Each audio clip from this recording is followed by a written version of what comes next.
Hello and welcome to Palestinapodden. Happy International Women's Day. The fight is still ongoing. This week's episode is a reprise of a recording from November 2024 with the feminist organization based in Palestine called MIFTAH about sexual violence as a weapon in genocide. This event was not filmed for the safety of one of the speakers who have previously been held in Israeli captivity. The episode starts with an introduction, followed by a short film with the report and work that MIFTAH have done, and then there is a Q&A in the end with two of the representatives from MIFTAH and the leader of the Palestine Committee of Norway, Line Khatib.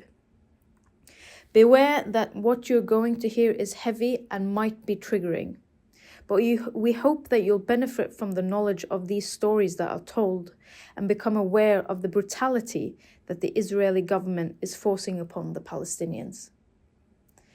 Free Palestine, and thank you for listening.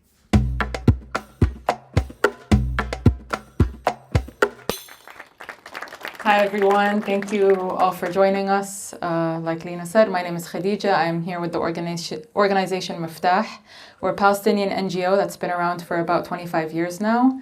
We work domestically on improving good governance and democracy and making sure that women and youth are included in the decision-making processes. And internationally, we disseminate the Palestinian narrative through a gendered perspective.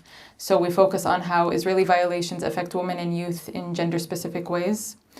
Over the past year, since the genocide in Gaza has begun, our field workers in Gaza and the West Bank have been collecting testimonies from women who were released from Israeli prisons. We had an office in Gaza, but it was bombed, and our field workers have been displaced, but they are still doing a lot of important work in collecting these testimonies that we turn into reports and share in our international advocacy, and that's what I'm here to talk about today. Obviously, there are so many things to talk about when it comes to the genocide in Gaza and so many stories to share. But today I'm just going to focus on sexual violence because, it's a topic that isn't getting as much attention as it should. And what's important to know is sexual violence that's happening in Israeli prisons and in Palestinian homes and at checkpoints. It's not happening in isolated incidents or a few rotten apples within the Israeli army. It's happening as a matter of policy. And in our report, we see in testimonies, they're coming from various locations throughout the West Bank and in Gaza. And the testimonies, they're all the same in terms of the type of language that's being used towards Palestinian women, the tactics of sexual violence that's being used against them, they're all the same. So we're concluding it's very clear that the Israeli army is being directed to do these things to Palestinian women. And while I talk about Palestinian women, we of course must not forget Palestinian men who are also being victims of sexual assault and all sorts of human rights abuses. But our mandate with MIFTAH is, documentation pertaining to women. But I would of course like to say we know that this is happening to men as well. And also just to note, these testimonies, when we receive them, they're shocking, but they shouldn't be surprising because we know during the ethnic cleansing of Palestine in 1948, the Zionist militia groups, the Haganah, they enacted in the rape of Palestinian women as a form of ethnic cleansing.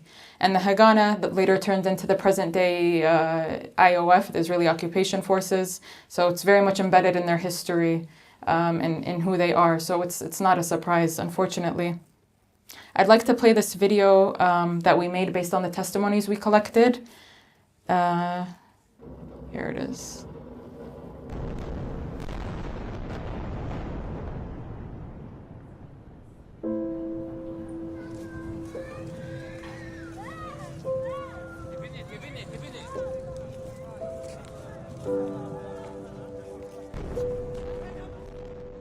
During the Israeli genocide in Gaza, many women have been abducted to unknown locations.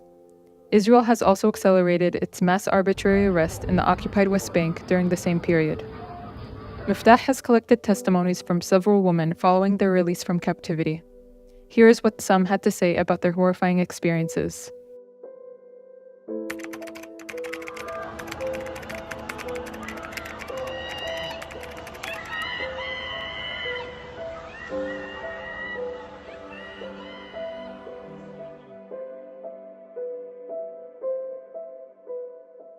The soldiers approached and started punching me, pulling off my hijab and jacket. A few minutes later, an Israeli ambulance arrived and the soldiers forced me inside where there was a female Israeli soldier. She stripped me of all my clothes, handcuffed and blindfolded me, and before we arrived, the female soldier put on my pants without closing the buttons and without my underwear.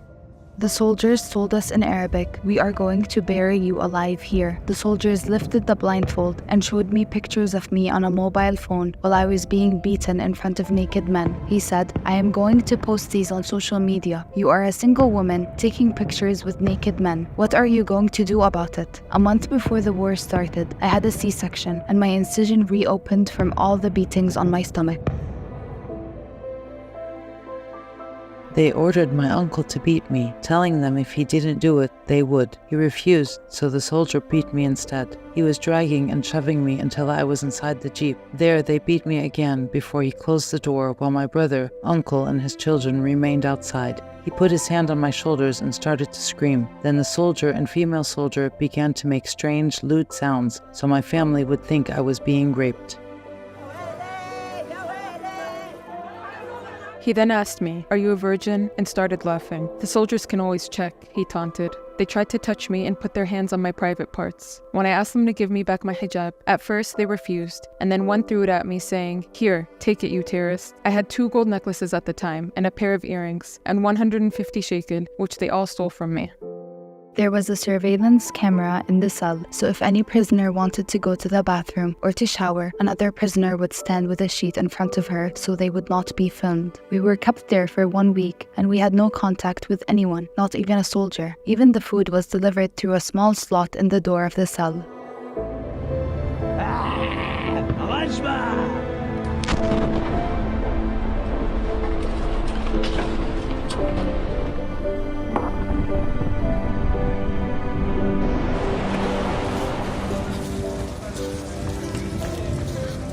That day it was raining, and I was taken out into the courtyard under the cold rain. They took the blindfold off so I could see the soldiers frisking me and making loud sexual gestures. There were many times I urinated on myself because they would not allow me to go to the bathroom. My period came prematurely because of the terrible beatings. When I asked them for sanitary pads, they gave me one for the entire day. On the second day of my cycle, I was forced to kneel on the ground, and the soldiers stepped on my back before they dragged me like a dog.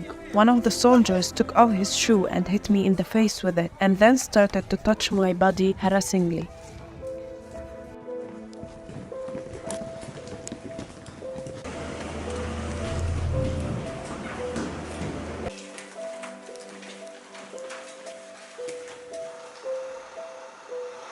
I was in solitary confinement and the room was very dirty. Cameras were installed in the room and there were rats. Even when I was on my period, they refused to give me sanitary pads and other things I needed for this time of the month. I was in a bad mental state because of the interrogation and beatings, and all I could do was scream. They would curse at me and refuse me treatment, even though I was sick. They refused to give me anything to drink, so I was drinking from the dirty sink, which was full of rats.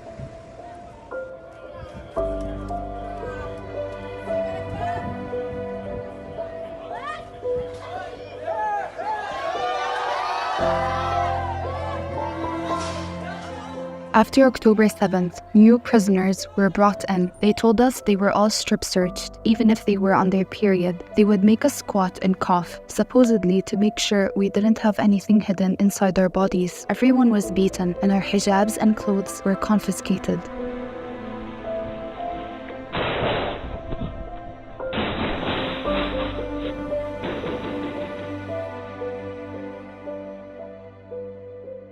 They took us to an empty lot with nothing and no one. We spent the entire day there before they took us to another area where we were forced to strip. The female soldiers were making sexual sounds and biting their lips while they stripped us.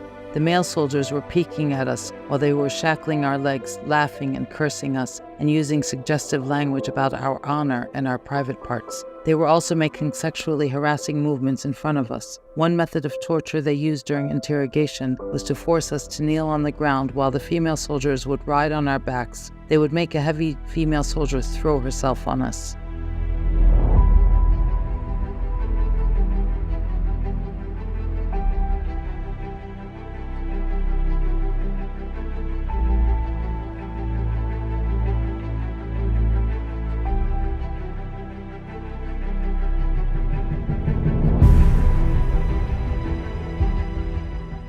This is not a new trend. Sexual violence has long been an Israeli tool used against Palestinians, at military checkpoints, in prisons, and during home raids. This is just part of the Israeli crimes committed with full impunity and enabled by international inaction for decades.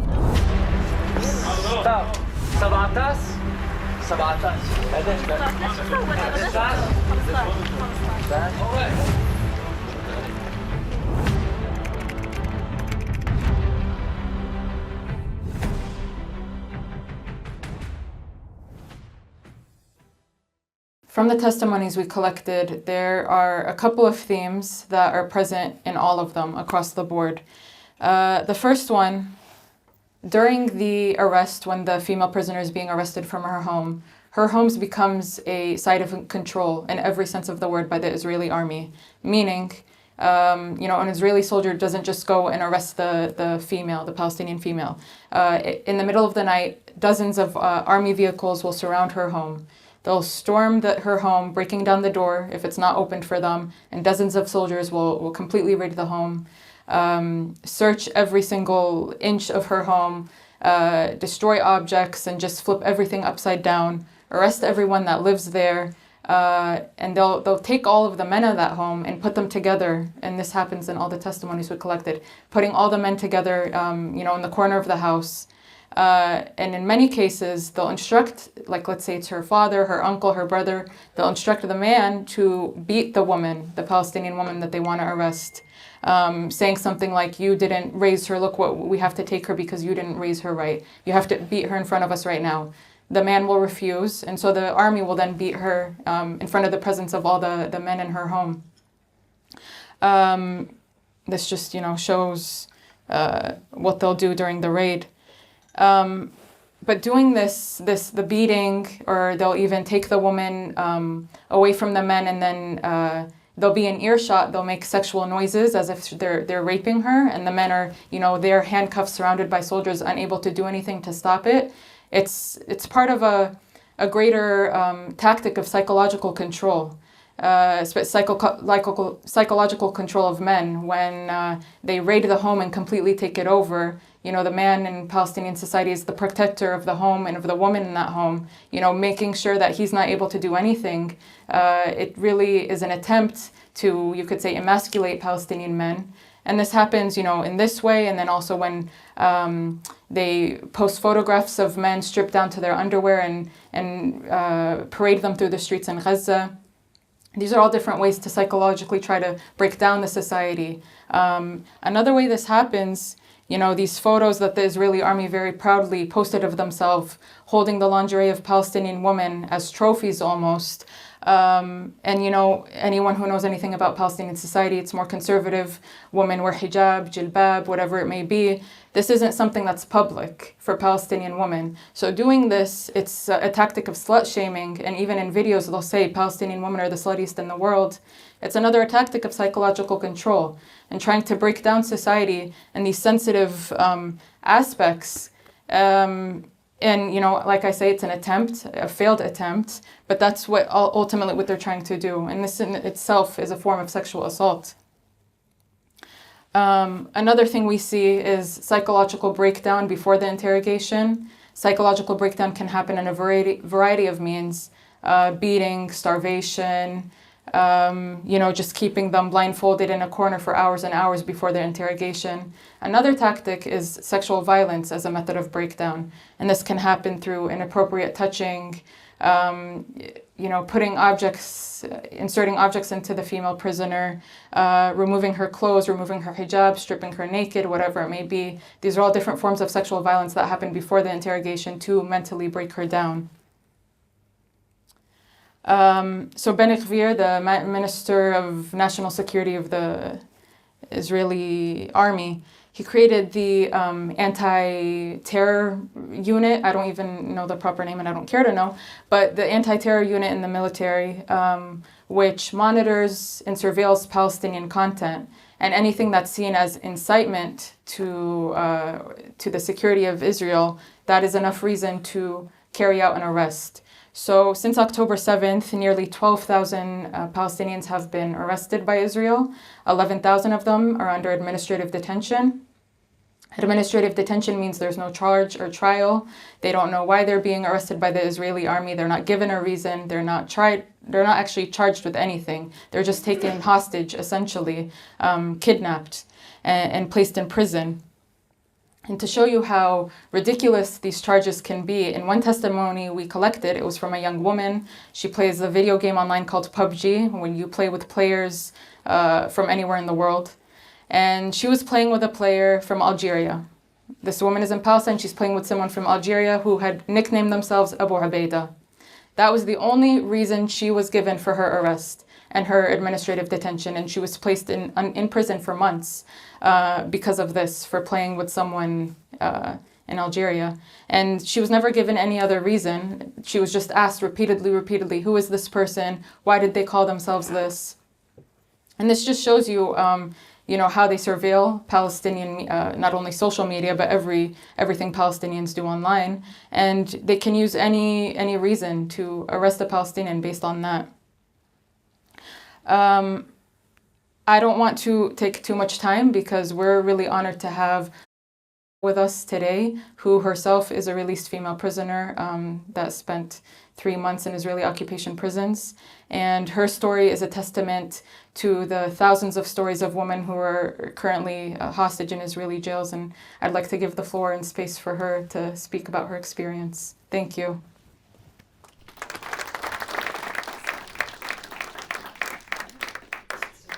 Good evening, everyone. I'm a social and feminist activist in Palestine.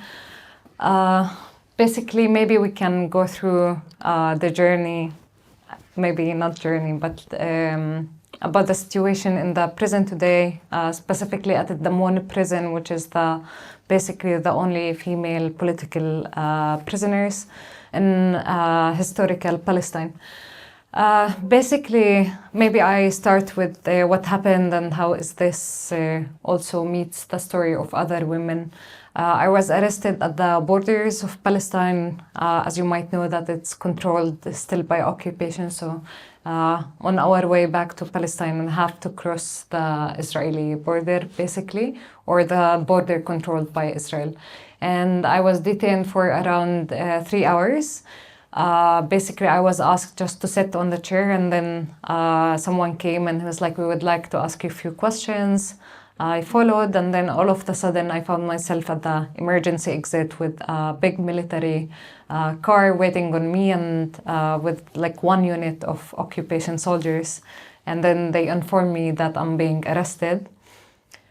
I was so shocked. I asked why, and he said, like, when you come with us, you would know. So basically, I got blindfolded at the same moment, handcuffed, and they put me in this big military car where I basically was surrounded with male soldiers all around me.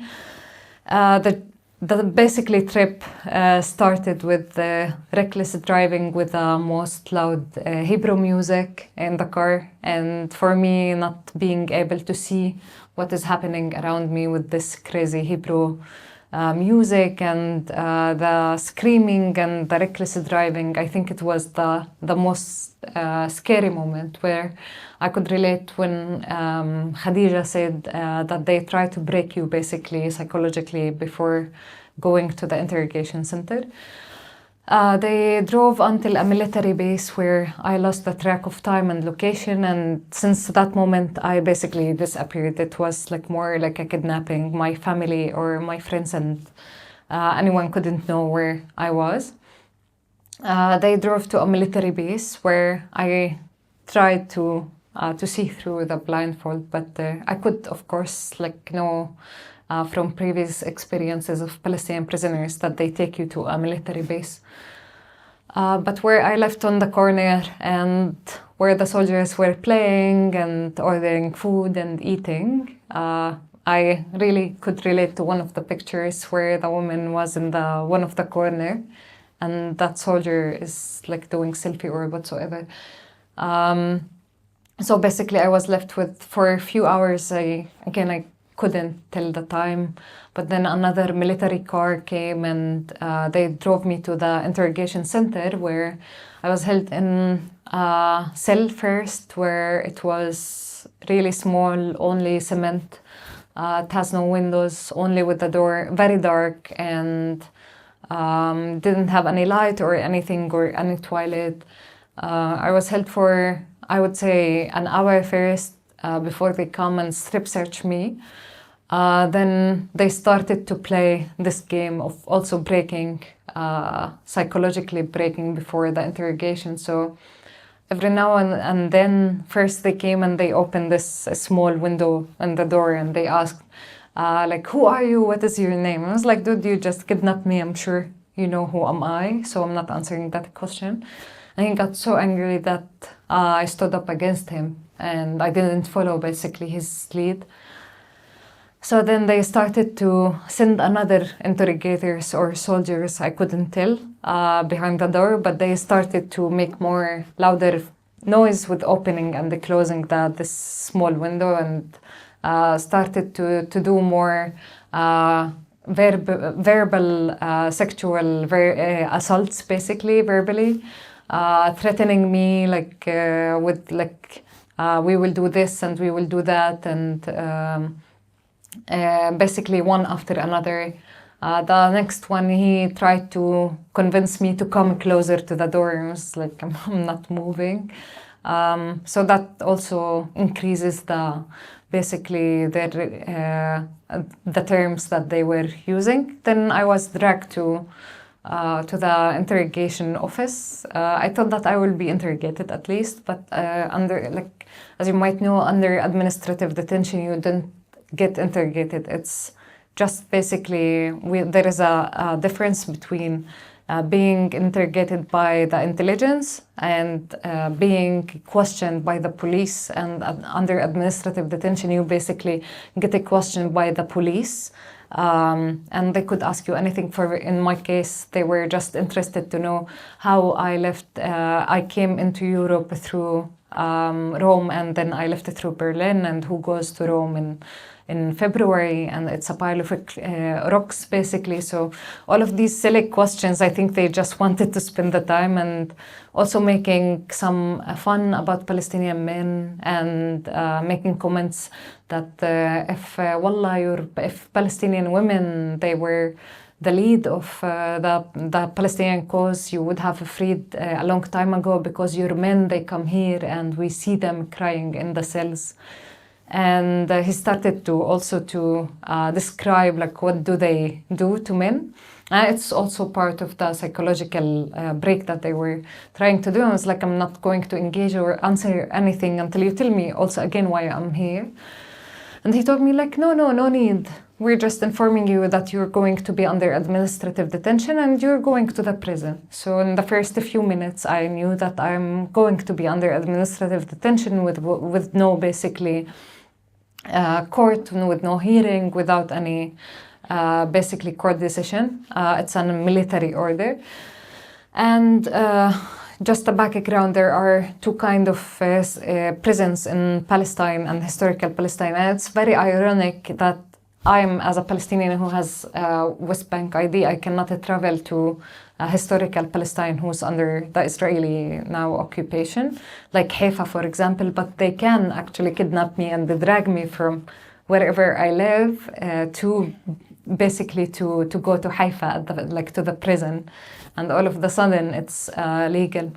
So basically they took me to, there are again two kind of prisons in at the occupation system basically. It's the one that is a criminal base, civilian basically prison we call it.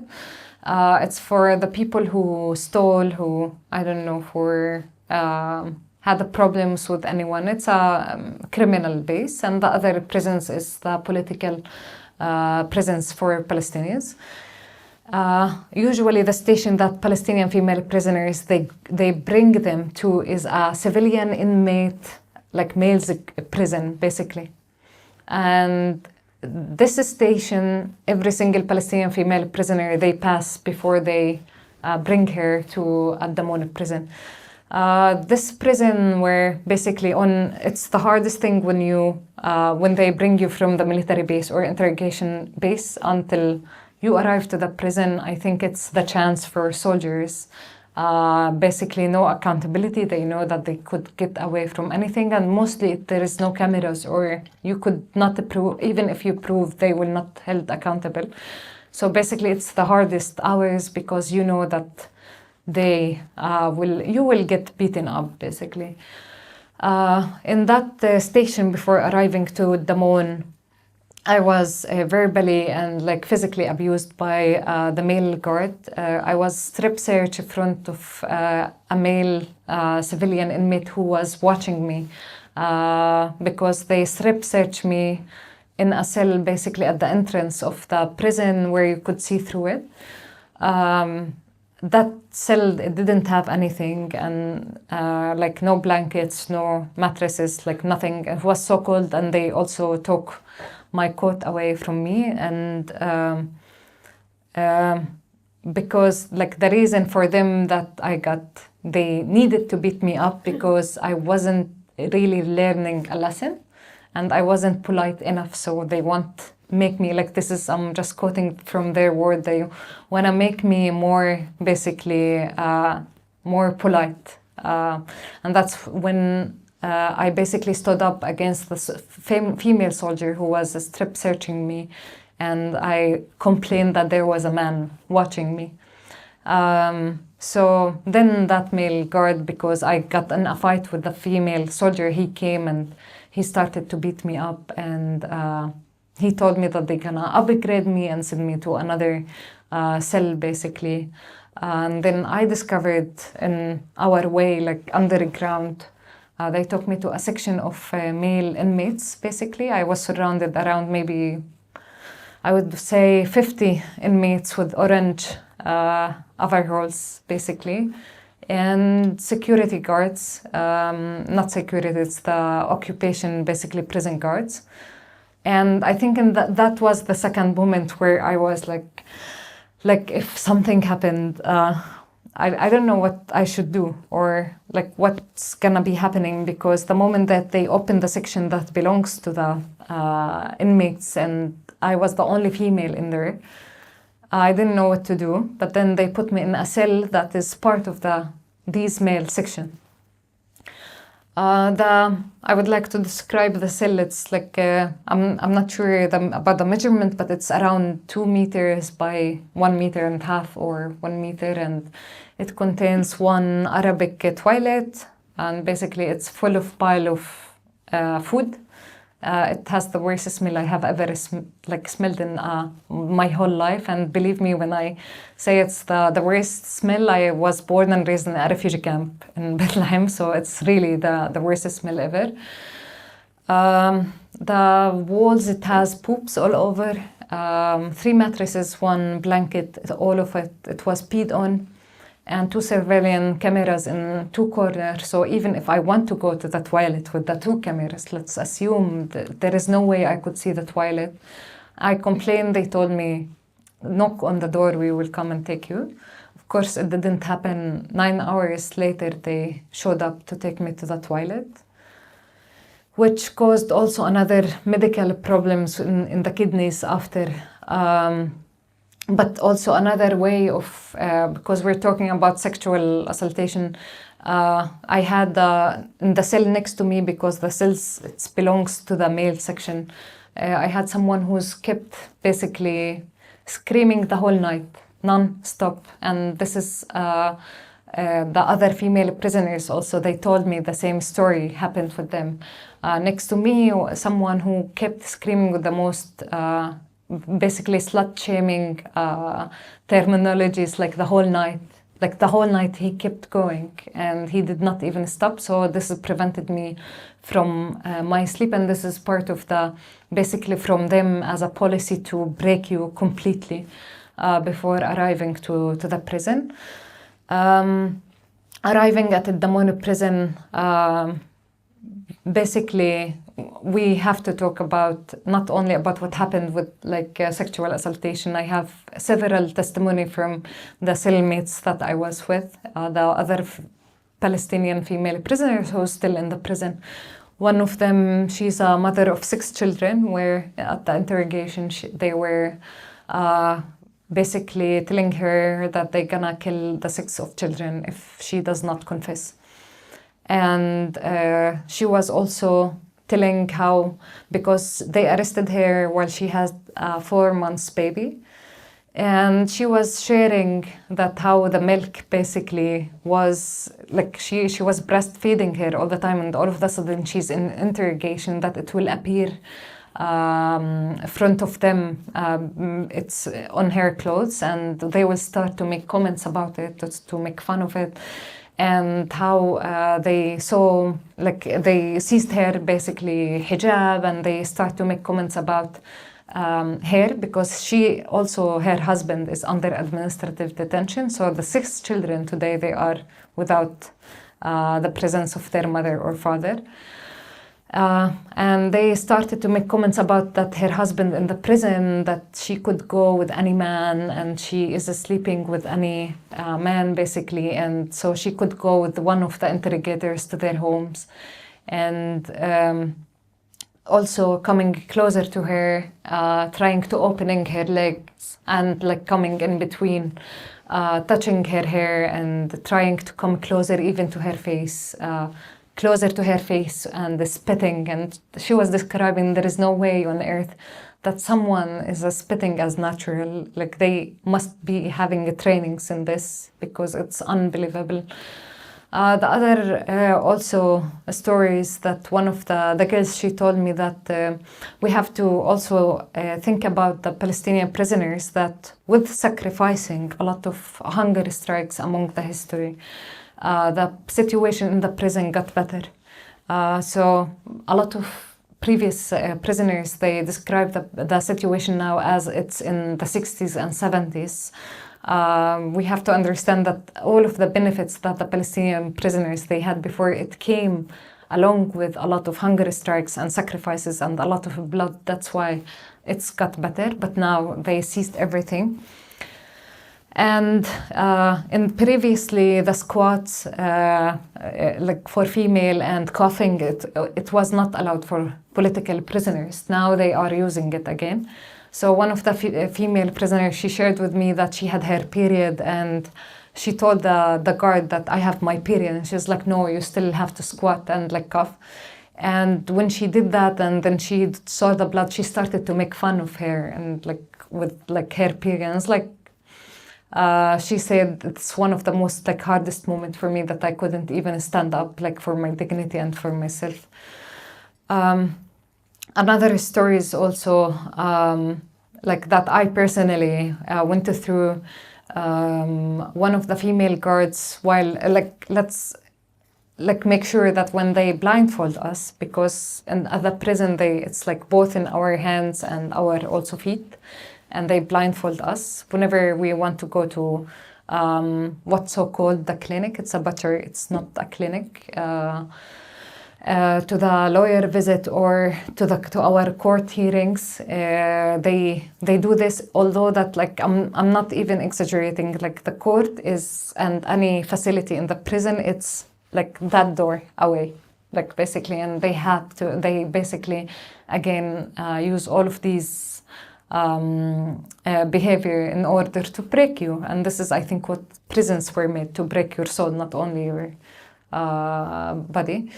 So when I had a court basically, and this female guard, after blindfolding me, she started to make sexual noises, and she started to come even closer to my face, and I froze. Like I'm hearing her, and I'm surrounded by so many guards. I froze, and I think for a few days I didn't talk about it, and then I talk about it to the court, to the next court. And we filed an official complaint. I personally had a court case against her. I did all the legal stuff, and surprisingly, it was used actually against me. Basically, what does this mean? Like whenever I had a court or a lawyer visit, they were bringing the same female guard to handcuff me, blindfold me, and put cuffs on my body. And she like whenever I complain that it's very tight, also she makes it even tighter. And I don't think that's a coincidence, because it's happening with all of the female prisoners. There is another story that one of the Gaza female prisoner who made it to the moon, because most of also the female prisoners from Gaza, they still under forcible disappearance, and maybe we don't really know about the numbers or where they are until today. She said that basically they put her on a pile of men. Basically they put a pile of men like on the top of each other, and they put her on the top of them. And she said that during this, men, they were telling her, please excuse us, like we consider you as a sister, please. And like she was sharing with me how much she felt also so like ashamed and like disgusted, and like she doesn't want her body anymore. And it's really strange how, like, it's not strange, I think, with victims of like sexual assaultation in general, they disconnect with their bodies. And I would like to share a story in the prison. Like basically even the smells that were coming out of our bodies, like really we were discussing that it doesn't seem that the smell that is coming out, it's the same smell that we know of ourselves. So it was a completely different smell.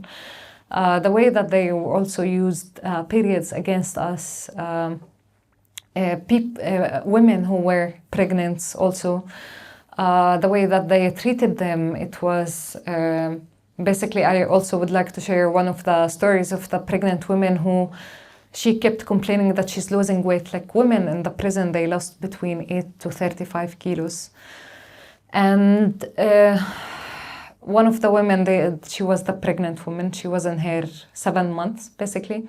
She complained that she's sure that her baby is losing weight because she's losing weight. And she complained to the court. So by a court decision, they managed to take her to the hospital, handcuffed, feet cuffed, and blindfolded. She said when she wanted to go to the toilet, they didn't even allow her to have the handcuffs away. She basically, the female soldier came in, and she was the one who undressed her and put back her clothes in also not a comfortable way.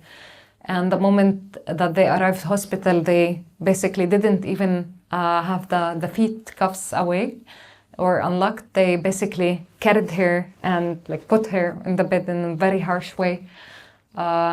They never also got the handcuffs away. They made sure that the baby is okay. They never told her how is the baby or how is everything, and she, like, how does she know? Like, it's very important to remember that we were in a complete isolation. We didn't even know what was happening around us.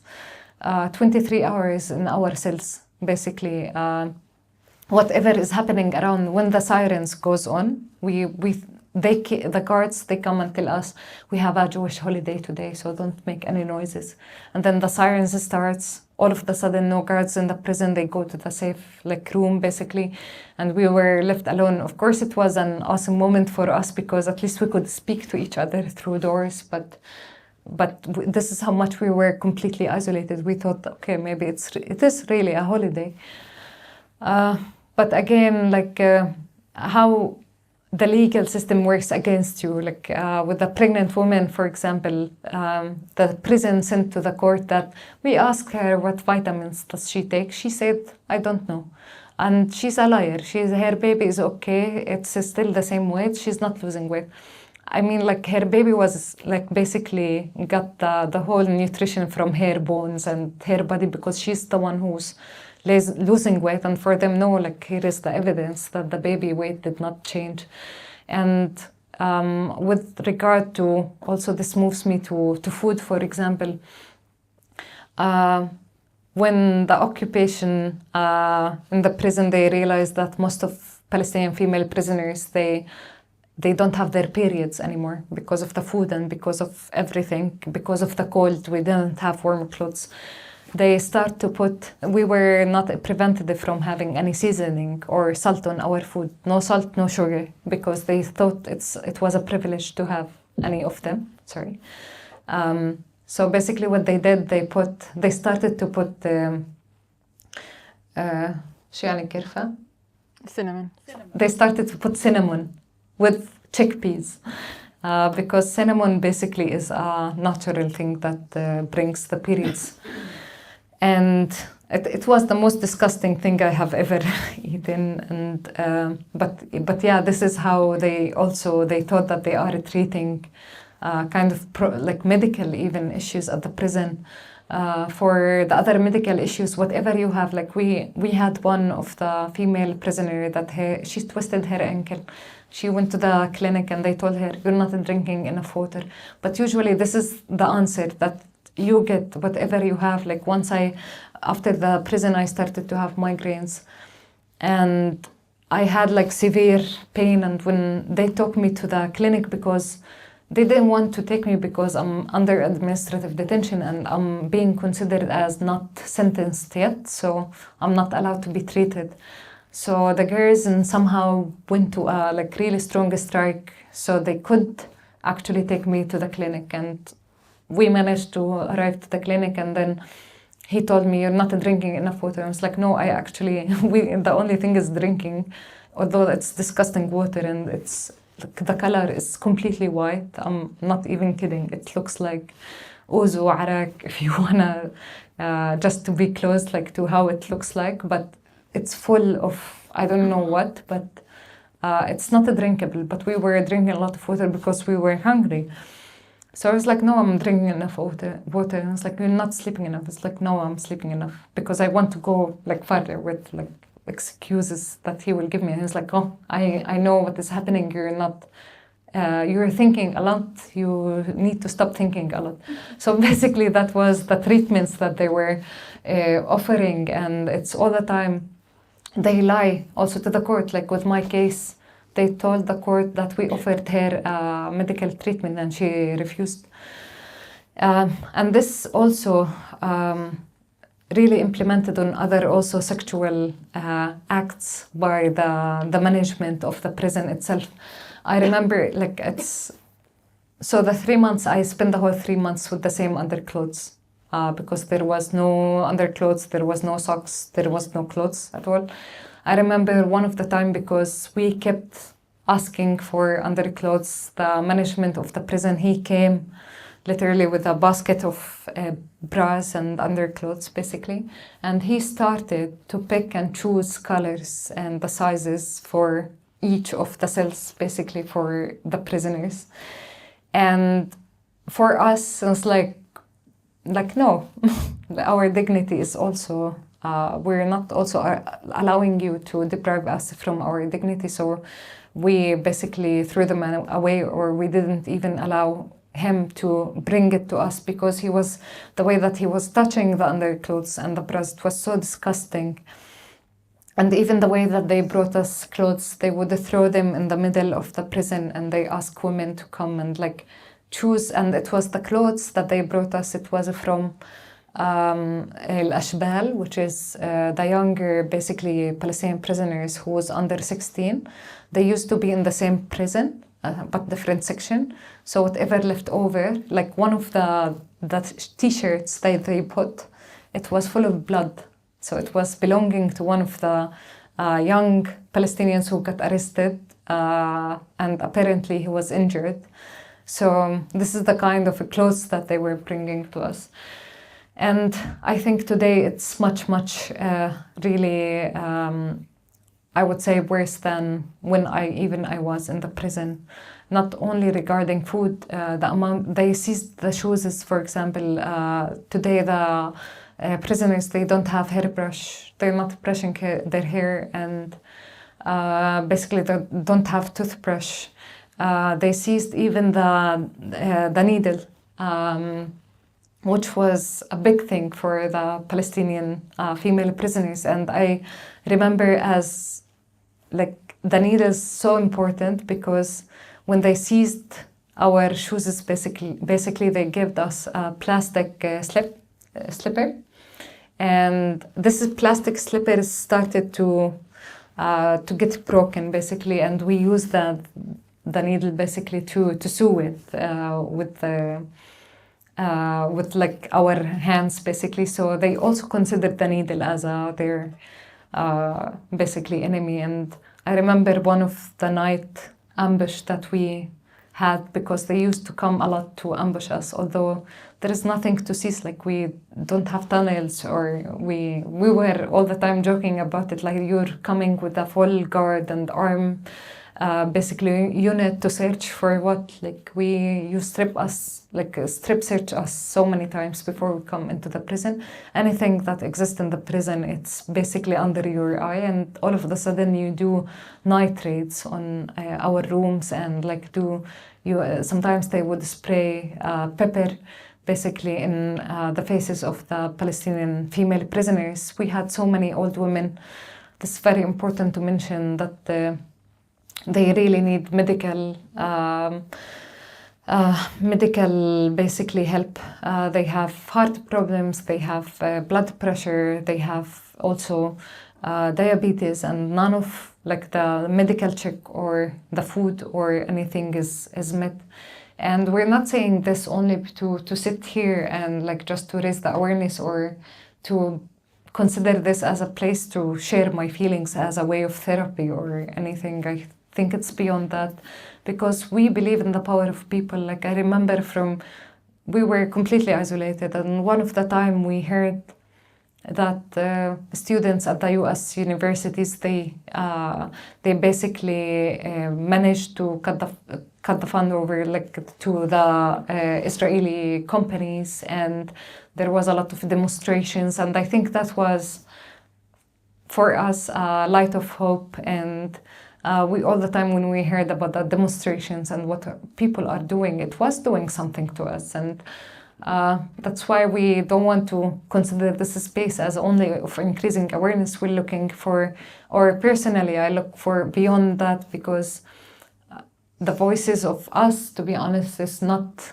really, it's not gonna last forever. I mean, by the same persons. Of course, people comes and goes, but like we threatened all the time to go back to the prison. And even when I got released, I feel that I'm still living in a smaller prison. That every time I go back to Palestine, they detain me at the borders. They give me a lot of threats.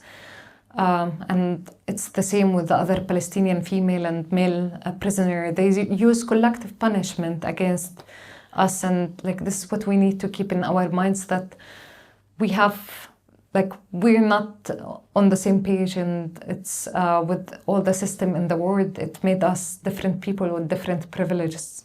And I do believe that a lot of us, we have different privileges from each other, and the way to go forward is to use every single privilege that we have as a person, as an individual, as a community and society, to voice out what is happening, because I'm not sure if the systems is gonna get better with letting the genocide in Palestine to go through, and to let them get away with it in Sudan, also to get away with it in Congo as well. So I really hope that these kind of events is not being taken as only a space to share only, and it will go beyond that. Thank you so much.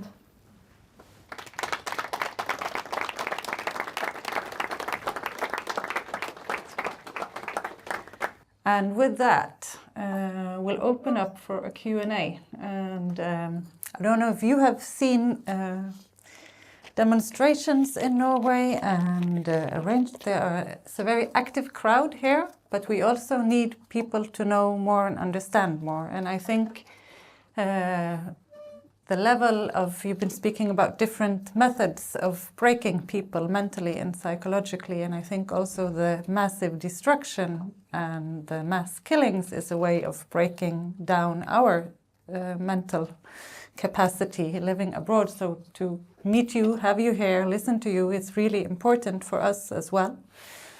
And I'm grateful that you bother to and manage to share your experiences. And I think if you have any questions, welcome. I mean, we are a friendly crowd here with a lot of people with a lot of big hearts. Thank you. I'm just wondering if you could describe what the court cases are like. What is it like in the trials? I've heard some about it before, but if you can tell a bit about that.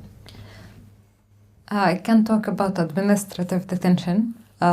Basically, I got the order on the prison. After arriving to the prison, it's a paper that says the military ruler of the area gave you 3 months of administrative detention. And they don't write, of course, the reasons or anything. So after, I think, within 8 days, you're supposed to have a court. It's called fixation of administrative detention. So within the period of 8 days, you go to the fixation at the court. It's called a secret file. So basically, the lawyer does not know what is in the secret file, and the only one who knows is the prosecution. So it will be like a Q&A by the judge. It will be like, is she dangerous? And then the prosecution say, like, she's very dangerous. The only place for her is the prison. And this is what happened, actually. They say these sentences. But it's all in Hebrew. Of course, talking about my court hearing, I never understood anything of what was happening. They have someone, they named him a translator, but he's sitting there, and it's like a very broken Arabic, and it comes like really late, like someone has like really bad Wi-Fi. So you don't understand what is going on, and that in the sight of the court, but the court is not held like in person. It's basically via VC, like video conference. And when they take us from the section, like we basically go to one of the guards' office, and you see the laptop, you're not allowed to touch it, you're handcuffed still, both feet and hands. And basically there will be, based on your luck, it depends who of the guards will be. So some guards, they will just stay as guards, and some female guards will come and like mute you while you're speaking, not allowing you to speak to the lawyer, to the court, just exiting from the court. Sometimes, like on my, so this is happened in the fixation of the administrative detention. This is the process. So after I spend, like, or anyone would spend 2/3 of their basically administrative detention, they have the right to have something called a hearing court. But it's very funny also as a meaning, because the hearing court is something to object on the decision of the previous 3 months, so that you already spent. So for example, I had my hearing 1 day before I got released on the period that I already spent. So what if the judge said like, okay, it was wrong, but I already spent the 3 months in the prison. So in that court, for example, the guards forget to take me to the court, and I think they had lunch break, so they came and they took me to the court. I arrived just before 3 minutes of the ending of the court. And like I didn't even know, like I was like literally I sat, and then I heard one sentence: she's very dangerous, she needs to stay in the prison. The only place that she should be is in the prison. And then I left basically. They brought me back to the prison, and usually what we do, we ask for the protocol of the court, and they print them out and they give them to us. So the protocols basically is in Hebrew. We ask for someone who speaks Hebrew in the prison. In that case, there was one of the female prisoners. She's from Palestine 48, so she knows Hebrew very well. She was helping us in reading what happened in the court and what they were talking about. But in the moment, we had no clue what was happening. And also the only useful thing that they would bring us the protocol printed out, so we would use these papers to write on them. In my case, it's just benefited me in writing my workouts on them. Basically, other than this, I don't speak Hebrew. I cannot even come back to the papers and read them to know what they were talking about. Can I add to that question? Thank you for asking that. I mean, could you say, is there a difference now compared to previous of October last year? Khadija said that more Palestinians are being imprisoned. We know that the treatment is much, much worse. But is there then any differences in the processes? They have to use a lot of resources to run this system of incarceration. Do you want? Yeah, to be honest, I would use the testimony from the girls who we found them in the prison before 7th of October. Again, there is something really important. The prison before, compared to what the prison now, it was like a picnic, I would say, compared to today.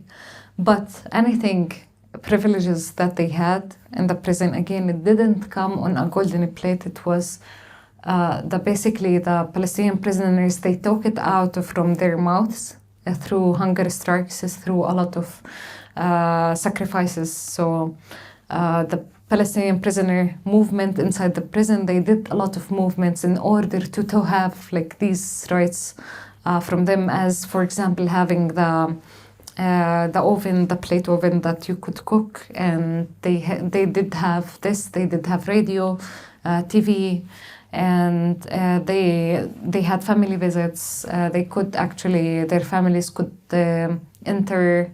Bring them books, bring them clothes. And again, this all, it wasn't because the occupation was nice. It was taken forcibly by the Palestinian prisoners because of what the sacrifices of the Palestinian prisoners. But today they sophisticated any electric things, so they don't have the thing that boil water, for example, the plate, anything. There is no electricity in the prisons. Today at the prison, Palestinian female prisoners, they don't even have the control over turning on the light on and off. So they're not allowed the light, it's from outside, and the one who's controlling this is the guards. There is a lot of differences regarding food because they used to cook, and now of course they don't have the mean. We didn't even have plates to eat. And today, basically, they are sharing the plastic spoons. For example, recently one of the female prisoners got released and she told me, we were 10 in the room and they seized, basically they took everything and they left us with 5 plastic spoons and we're 10. So 5 of us eat and the next 5 they wait until they finish.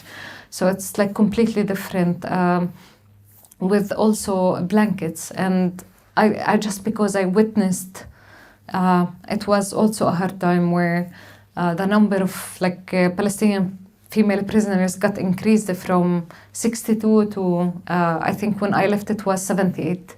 And now it's 93, and they are in the same space. But the amount of people or of prisoners, when it get increased, the amount of food, it does not get increased. And the amount of mattresses and blankets and everything stay the same.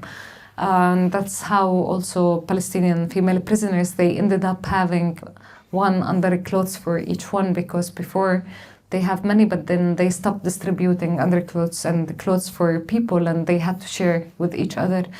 So it's really, really different. And regarding the resources, I think, yes, maybe they needed, in theory, you would think that they needed a lot of resources, but actually they needed less resource because they don't care. If someone had a medical, I was giving an example also earlier today. One of the girls, she had seizure and she was on the bunk bed, so she felt on her head. She was unconscious for 20 minutes and they still didn't come to open the door with medical staff to check on her. So they still need a lot of time to still wear their clothes and laugh with each other and still have this shell that they put on the door because they are afraid, we have a lot of things to throw at them, which is not actually, until they make sure of all the security and then they open the door. So I don't feel they spending more resources, but I have to recall a time where sometimes they exaggerate things in a very dramatic way. once we had a case where one of the girls, she didn't go back to her cell after a lawyer visit, and she wanted to take a shower because she lost her recess because she was at the lawyer visit. And what they did, the female guards, basically they accused her that she was planning to run away from the prison, which is an insane concept. Like not even a mouse could enter or like leave the prison.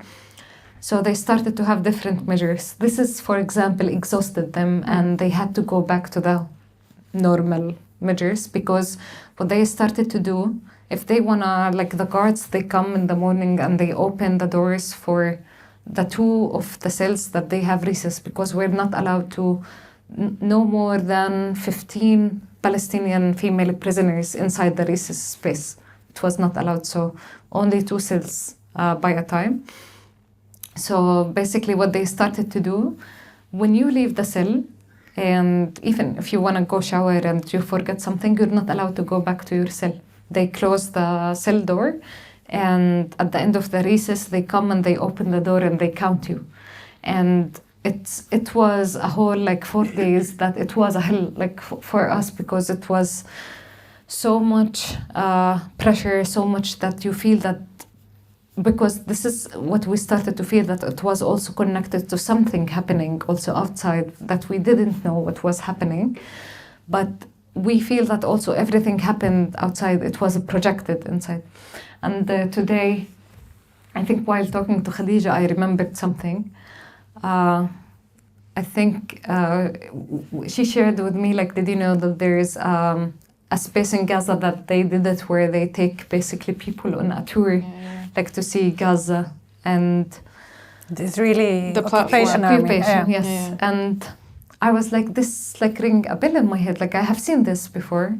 What they used to do in the prison, they would bring groups to look at us, basically, in the prison. And I was like, I have seen this scene before, and like bringing, I don't know, college students, some other soldiers, like it's all the time we were like, did you cut a ticket? Yani it's like, what is this? Of course, as a measurement, like we never stood at the doors, like spoken to them or even look at them, because we didn't also want to give them a weight for whatever they are doing, or like to make them feel that their presence is respected. And I remember that they started to force us to talk to them. So they would come and they start to make the tour, and they stand on the door of the cells and somehow force the female prisoners to respond to them. And for example, they will come and it's like, yeah, you're a terrorist, or like, but you did this and that. And sometimes also it's a normal reaction. If you're sitting, the way that the prison is structured, like it's this, here is the door and here is the beds, basically the space where you sit, and you have to, like, sometimes it's like in your face, you cannot hide. And I remember once we like hidden 5 of us in the toilet, and which is like basically like literally 1 meter by ½ meter. We were on the top of each other, like just not to make them see us, or we don't want to engage in this and somehow legitimize what they were doing. Thank you for sharing that as well. I see there is 1 person here and there is 3 more people. So Helga, Anina. There. Yes, thank you very much. I have been working in a group for almost 10 years now on the rights of the children, the United Nations Convention on the Rights of the Children, and the children in Israeli jails.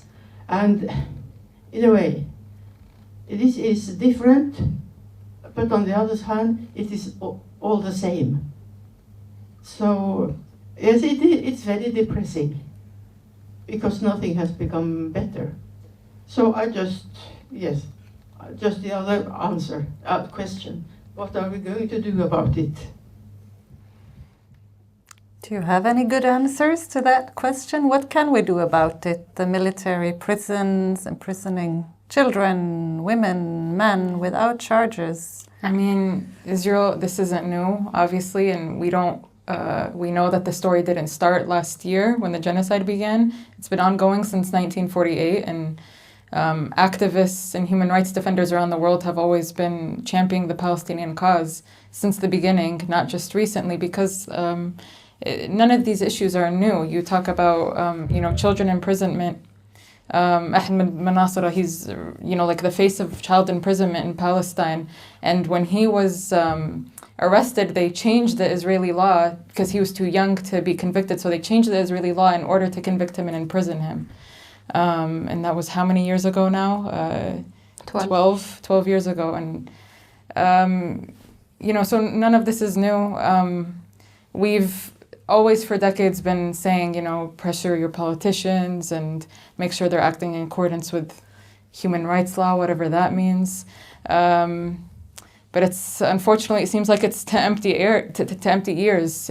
It's very clear that the public around the world, not just in Norway, but everywhere, is somewhere, and then their elected representatives and their so-called democracies are just turning a blind eye and very much just following whatever the dollar tells them to do and to vote for. But given that, we always say you have to continue pressuring your elected representatives and whatever institutions you work for, making sure that no dollar that you are paying is going towards the illegal occupation of Palestine. So economic sanctions, academic sanctions, cultural sanctions, whatever it may be, to completely isolate Israel in every sense of the word. And just, I think the public movement is very powerful. And we see this today, how strong it's gotten. And just, I think just keeping up the work that everyone is doing. I can't, I can't sit and give advice on something that's way stronger and so amazing and way ahead of me. What could I tell you all to do when you're all here doing the work? I think we'll go to the next person. Thank you. Thank you so much for sharing and the really important research that you're doing as well. I was wondering, what sort of challenges do you face when you're doing the research? Because obviously it's exposing the occupation forces quite a bit, so yeah. That's a good question. It's hard to do documentation, especially documentation of this nature, because for a variety of reasons. Number one, women, it's really difficult for them, any survivor of sexual assault, to relive that trauma and tell what happened to them to our field workers.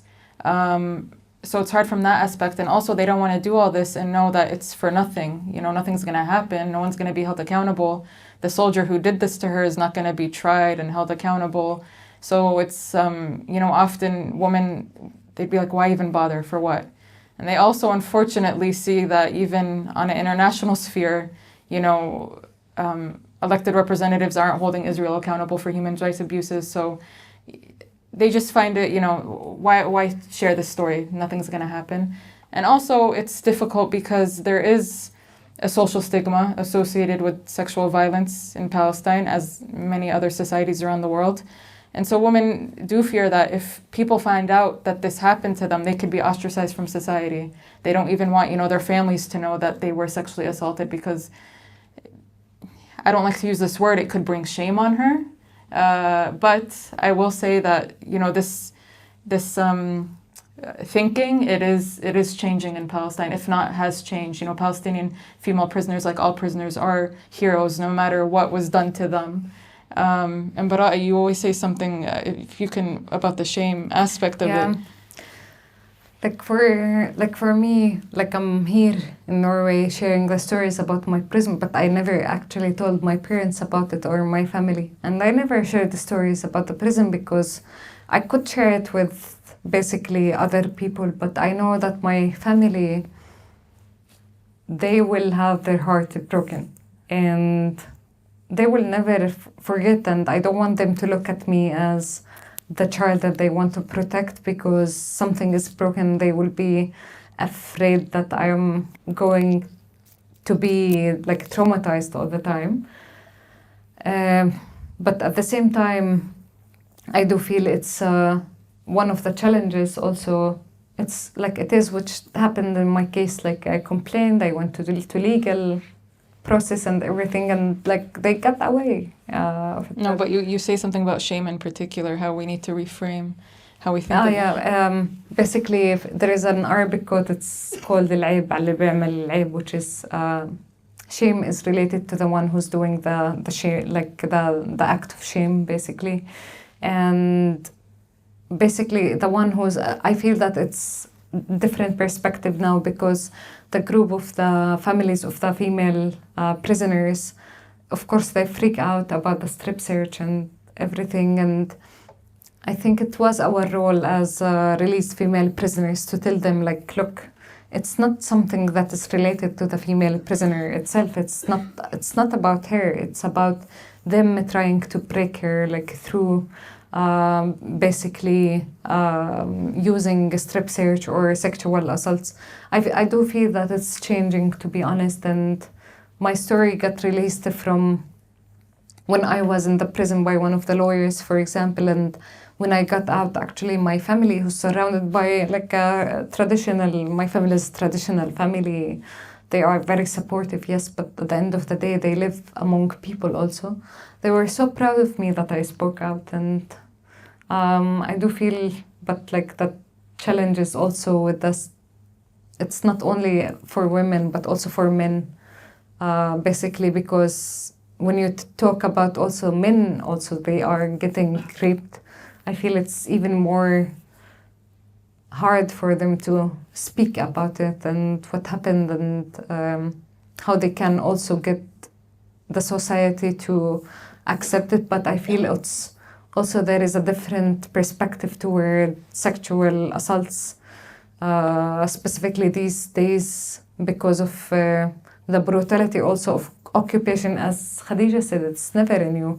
Like, I remember reading the story of Aisha Ouda, who was a previous Palestinian prisoner in the 70s, where they raped her, and they actually brought her uncle to rape her, and he refused. Then they actually like tortured her by raping her.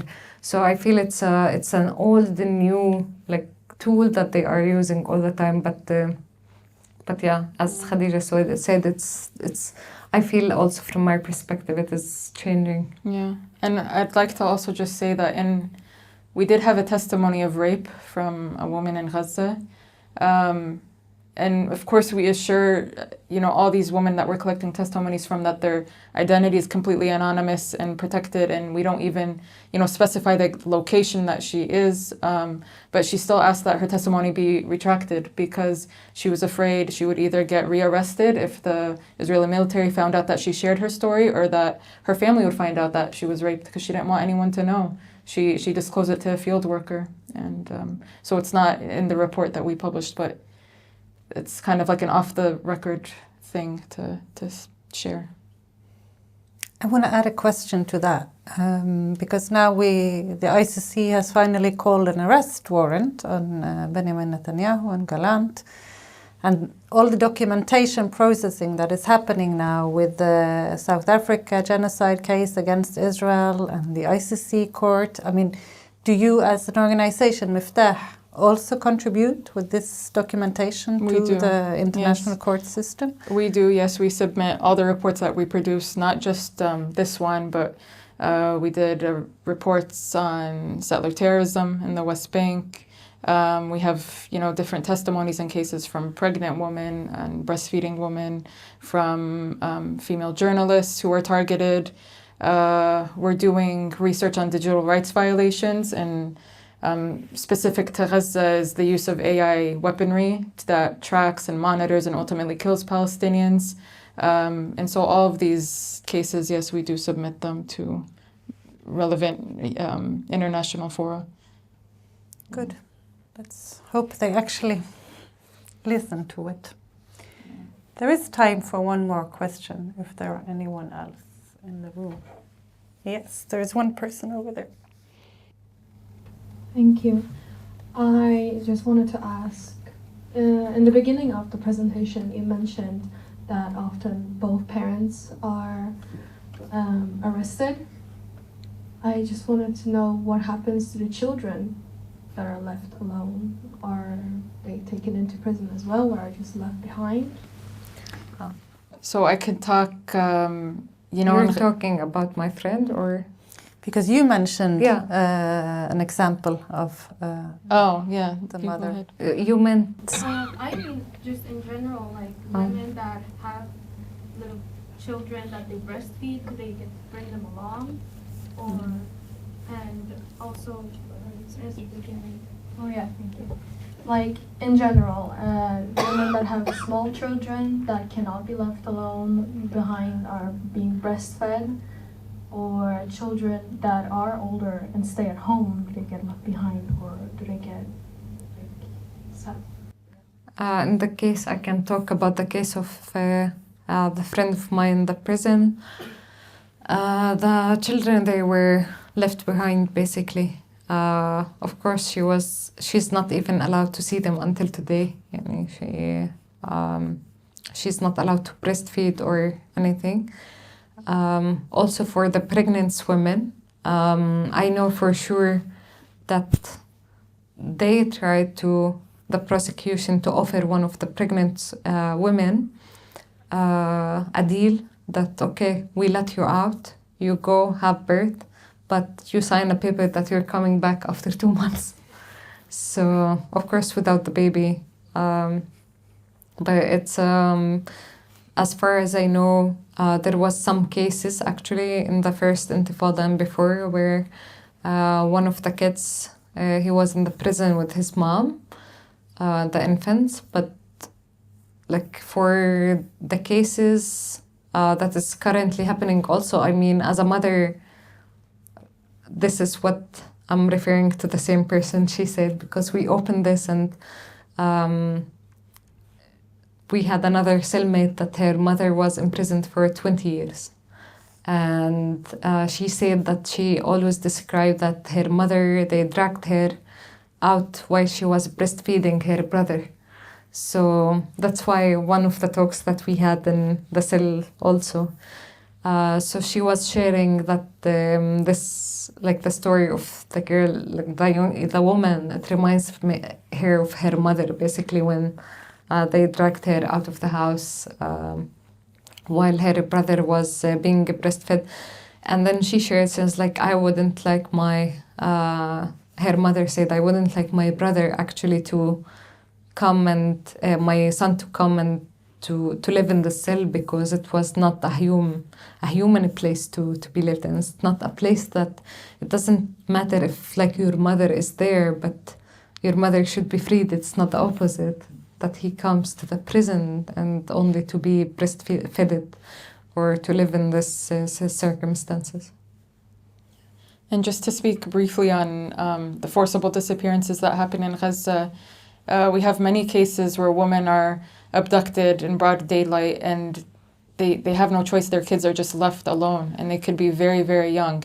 And maybe luckily there can be another Palestinian who's a stranger to her who takes them. But there's many cases of families, like family separation, where the mother might be released and she doesn't know where her kids went. She didn't even know the person who was there that took them, to take care of them as she was being abducted. So many cases of kids just being left. Yeah, and this reminds me of, it's very weird, I think with the prison also, I have cut off my memory, and like now Khadija brought it up. My cellmate actually, she was a 72 years old woman from Gaza. She's a grandmother, and when they arrested her from one of the hospitals in Khan Yunis.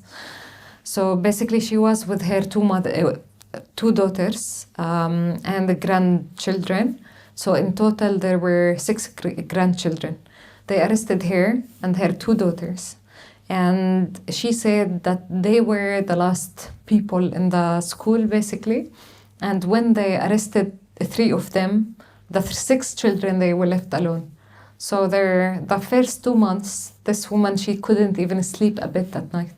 Really, like, she was crying the whole time because she didn't know what happened to her, like, basically daughters, because they were not with her in the prison. she didn't know what happened to the grandkids, basically. And she doesn't know if someone took them. One of them, she was, I think the oldest was 12, the youngest was 1 year old. And this is like a story that, like, from a woman who was with me in the prison, not even from someone I don't know. So basically, yes, they leave children behind. And just one last thing to add, when they raid the hospitals in Gaza and there's babies in the, is it called the NICU? And the soldiers will take the babies, and then when they allow people to come back, they'll just give the mothers any baby, whether it's the mothers it's not sure if it's their newborn or not because it's a newborn, but they'll just give them any baby. And there was a case where actually it was documented that one Israeli soldier came back from Gaza with a baby. And I'm not sure if you heard about this, but it's documented. He stole a baby from Gaza and brought it back to his wife. Yeah, to his wife. Is there time? One more question, yes. When it comes to challenges with your work, how does the occupation treat your organization or the workers? So I think, like I mentioned, our office in Gaza was bombed, and our field workers, or our employees that were there, were displaced. Our work in Ramallah, it is heavily monitored by like organizations like UN Watch and NGO Monitor, who, take everything we say or tweet or publish and post it and try to make a claim about it. And that's expected. But then some European funders will use what NGO Monitor says against us, and they'll question us about it. So, for example, if NGO Monitor posts one of our tweets... Maybe just want to explain who are NGO Monitor. Not everyone knows. NGO Monitor is an Israeli organization that monitors NGOs in Palestine. And abroad, actually. And abroad as well, yeah. Each organization has like a web page, and then they have different claims that how these NGOs are connected to terrorism.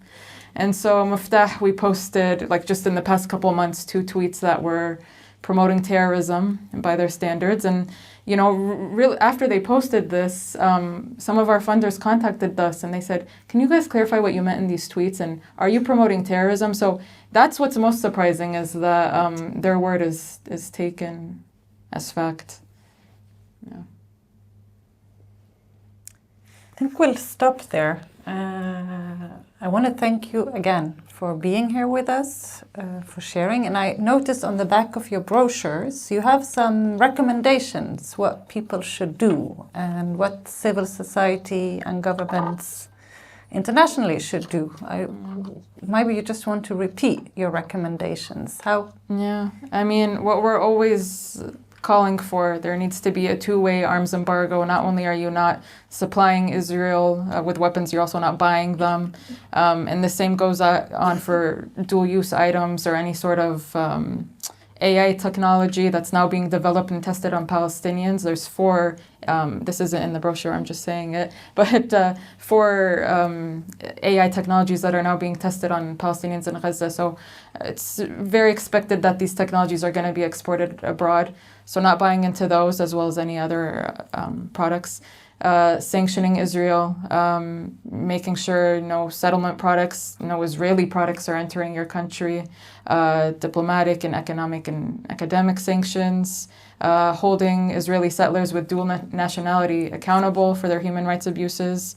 Settlements in their very nature is a human rights crime. It's not just some violent settlers that should be held accountable. The entire settlement enterprise needs to be held account.